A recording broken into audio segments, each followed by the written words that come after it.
Hey, this is Ray's Radio. Thanks for finding me online and wanting to spend some time with me today. Have you given me a 5-star review? If so, I am very grateful. If not, I would love it. I am so excited to be sitting with you today in your car or at home while you're cooking and be able to share with you some beautiful ceremonial teachings I've received. And in classic World Bridger tradition, I have been able to draw the lines between these conversations about the revitalizing of cultural languages. And I've been able to draw the lines between these conversations about spiritual language and wellness to conversations about food and how we view food. I cannot wait to dig in with you. Thank you again for being here. This is a really exciting episode because it's a little bit different from what I've done in the past. It's not a blog that I wrote years ago that I'm sharing. It's very new teachings that I've been able to incorporate into my work that I'm doing. Now, of course, everything that I am sharing is shared with permission. I'm very, very, very conscious and aware of where I place my knowledge and the things that are said in ceremony. There are certain things that are for sharing and there are things that are not for sharing. And because I've been hosting circles for so long, I very much understand that things that are said in certain rooms need to never be repeated ever again. But there are also many teachings that I received in the last couple ceremonies that I've been in, and that includes conferences and talks, not just ceremony, that are around really important topics that I was so excited to talk about, because I'm really, really excited to be bridging these gaps in these conversations. And I remember when I was young, bragging to my friends and saying, pick any 2 things in the world, anything you want, an animal, a color, a sign, anything in nature, anything at school, pick any 2 things you could ever imagine. And I'll be able to tell you the things that those 2 things have in common. And at the time, I just thought I was being a super goofball and I was just being my silly self. But as an adult, I understand that I was literally developing the ability to see the bridges, see the lines in between everything in existence, and that includes us. So one of the most important parts of my reclamation work that I've been doing with my Métis ancestors. Now, I have ancestors from all over. I have Irish ancestors, I have Scottish ancestors, I have Austrian ancestors, and of course, Canadian. The Métis ancestors are the ones that speak to me the most. And so the revitalizing work that I've been doing for the last 5 or 6 years, the language has become really of interest to me in the last couple of years. And the revitalizing of the Michif language is so similar to revitalizing our food traditions. So one of the things that we were taught was that there's different dialects of the Michif language. So first of all, if you haven't heard of the Michif language, it's a combination of Cree and French. And so it's a really beautiful language, and it's not just thrown together. It's very specific words and phrases, and the blend makes sense. And so it's such an interesting combination because French people don't quite understand it and Cree people don't quite understand it, but Métis people understand it, of course, if they know it. So there's a big push and a movement to revitalize this language, because when you know your language, of course, you feel more connected to your culture. And I was always so excited when I got to go over to my East Indian friends' homes and their parents would be speaking Punjabi and they're like, no, stop, speak English, please. And I'm like, no, don't tell them to speak English. I love listening. It's so neat that you have this language at home. And I learned French in school, but it never really sunk in very well. And so, but the limited amount of French that I did know has helped me a little bit in learning Michif. And so we learned the importance of how this language revitalizing gives us a sense of culture and identity. It allows us to connect with other people who are Michif. And And there are some really beautiful things that can happen when you start learning language, where you have a moment where you think in the language, or you have a moment where an ancestor will actually drop a word into your consciousness that is something that you need to go look up and learn, something that you need in that moment, or a word that's like literally in your blood and DNA. And they're like, oh, we're going to share this with her. It's so special. And it gives you this really deep, deep, deep blood connection that you just can't get from anything else. So similar to revitalizing the language, when we work on revitalizing our food traditions, we can have similar experiences where we're like, wow, this feels really deep and potent and powerful. And I feel this in my blood. And I know I've shared this story in the past of when I started introducing bison into my diet and how good that felt in my body. And so it's very similar. So when we learned about the different dialects in Michif, and again, there's different thoughts on this, but there's the heritage dialect, there was the northern dialect. And so there's like kind of these different, there's little bits of differences in between the location of where the people were speaking that. Now, that makes sense to me because when I'm hanging out with my Newfie friends, sometimes I don't know what the hell they've just said, but we're both speaking English. So it's the same thing. This different dialect of this language, it can really get complicated. And so the elder who was teaching us made sure to stress this point. Don't get caught up in the details. So he didn't want us to feel intimidated to even start because we might mess it up. He didn't want us to feel that way. He wanted us to feel encouraged and motivated to keep trying and learning. And so I feel like just like food and how we are trying to reclaim these old ways, and we're looking to organic gardening, and we're looking to feed the soil and take care of the land so that the land will feed us back with beautiful food that will nourish us, that we're trying to find local farmers to get eggs or fresh food from, that we're looking to get back to gardening ourselves when we can, if it's possible, because we understand that so much of the food that's in our system is not real food, that it is food products, and that doesn't nourish our body. So I was able to see right away when I started writing out that this is one of the learnings I wanted to share, was the importance of revitalizing languages. I saw right away how in line that was with the importance of revitalizing food traditions, because I have already seen many examples of people being brainwashed by marketing and unable to actually see that the things they're promoting are not healthy for humans and not real. And yet they believe, because they've been told, that this food is normal. But it's not normal. It's not food. And so it's really important for us to understand that these old ways, these traditions, that it's our responsibility to work on bringing that back. And that's going to look different for everyone, right? It's going to depend on where you already are, where you're at, where you're heading, your finances, your budget, your time. All these things come into play. So that's the first one I wanted to share. There is deep importance, might I add, in revitalizing old ways. So the second teaching I wanted to share was the system was designed for loss.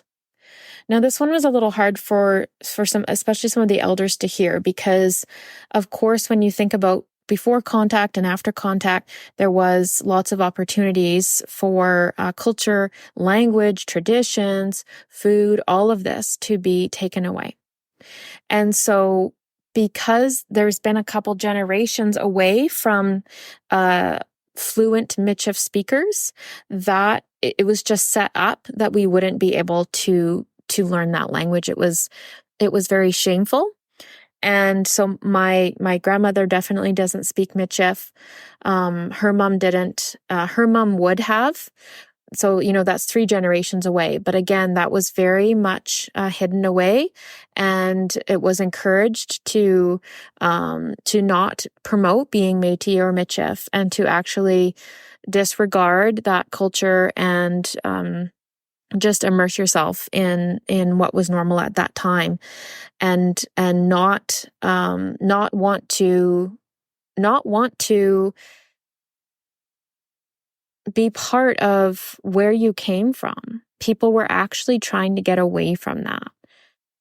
So when I compared this to food, I thought about how the industrial food system was also designed for us to lose connection with our food traditions, right? So a lot of people don't understand what monocropping is. Of course, more and more people are learning about monocropping and glyphosate and how we're harming our soil. A lot of people are learning those things now. And so it can help us to understand that that wasn't always the way it was. And that before we had all of those ways, we had people taking care of the land. We had crop rotation that was taking care of the soil. We had a reciprocal relationship with the land that if we feed it, it will feed us. And so when we had industrial food come in, and we had the wartime chemicals become part of our food system, that drove away those old ways. And it said, no, this is the new way. This is the cool way to be. This is the modern way. We don't need to do it. We don't need to do it the old way. That's silly to have animals on the land and different crops. Let's not do it that way anymore. Let's do it this new sexy way. So again, it's that system designed for loss of traditions. And when people are so disconnected to where the food comes from, like we are now, unless we teach our kids, they don't know. And so because we're so far away from knowing, we have to do that work ourselves, to connect ourselves to food traditions, to find farmers, and to, of course, be grateful for the system, even though we're in it. So I always talk about how when I'm in the grocery store, I'm both horrified and grateful. And it's true. It's very, very true. As I see all the foods that are, there's 40 ingredients on the package, and there's ingredients from Peru and India and China and Pakistan and Thailand and Canada. And it's just absolutely mind-boggling that all of those ingredients have come together in a factory somewhere and then got shipped to Canada to me. It's absolutely mind-blowing in both ways. So here's where it comes into walking in both worlds. I can hold utter disgust at how far away we've come from being able to feed our community, that now we just have farms that feed that machine. I can also hold absolute gratitude that there's so many different foods. That even if I don't feel like I can afford broccoli, that there's going to be something packaged that I can afford. That's a reality. That's a reality that I can be grateful for. The third teaching is when you're working on revitalizing a language, that one of the goals should be that you want to think in it.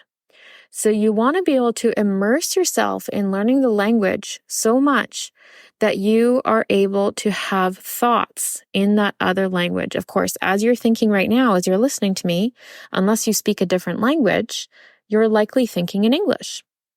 And so I remember when I first started learning Michif, I was maybe only a few weeks in, and I was studying really hard to learn the first unit of this program that I was working through. It's just a very, very basic Michif beginners program. And it was new to me to learn this way. And it was new to me to be learning this depth alone.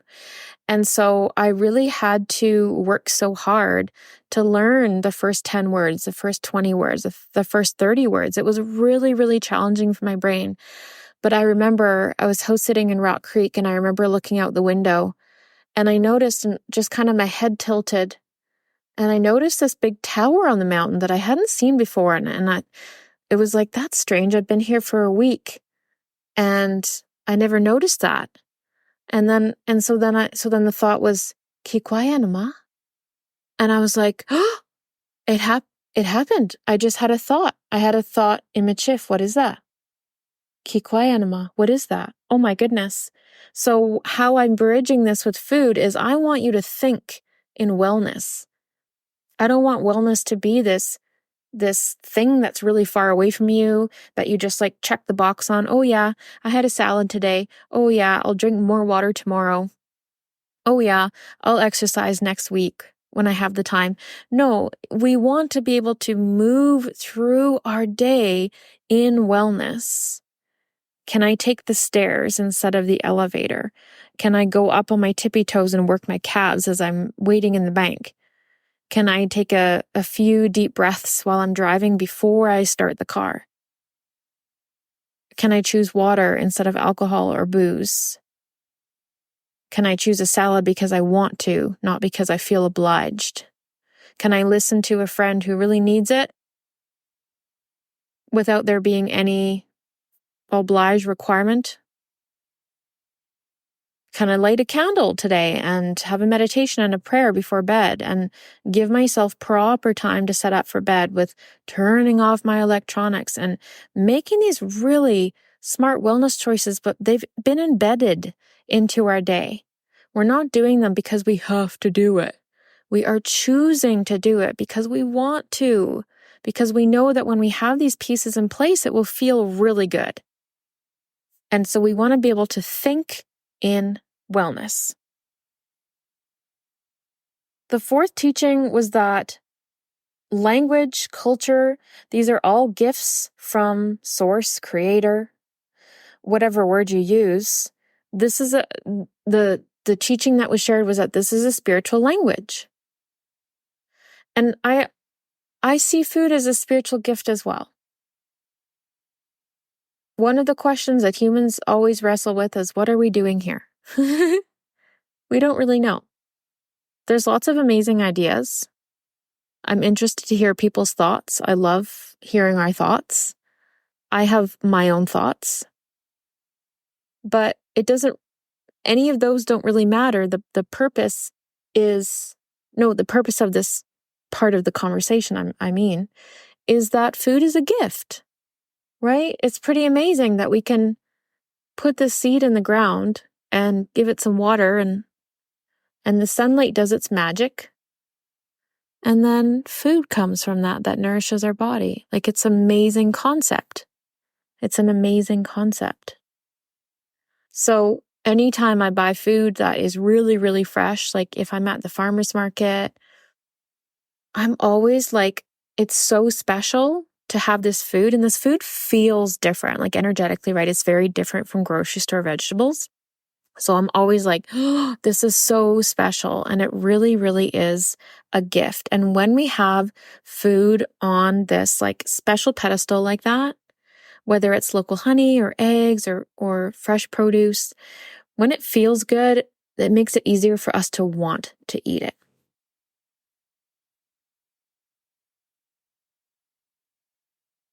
So there's two more teachings. But one of them, I think, kind of just should go back into the first one. So it's around shame in culture and how we were taught shame around the language, and that's how it got lost through the ancestral lines.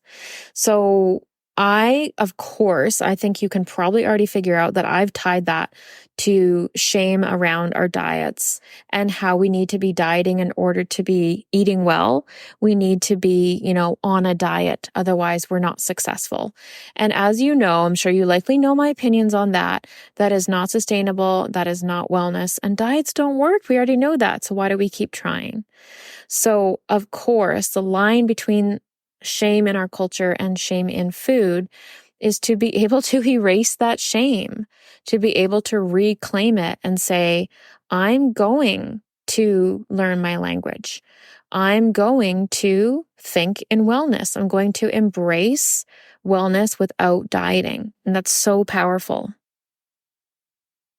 The last teaching is very simple. Slow down. So I attended an incredible event in Kelowna with Chief Phil Lane, and he was talking about how many people are running off the cliff right now. People are out of their heads. And the only way that we can combat that is by slowing down. I see this every day.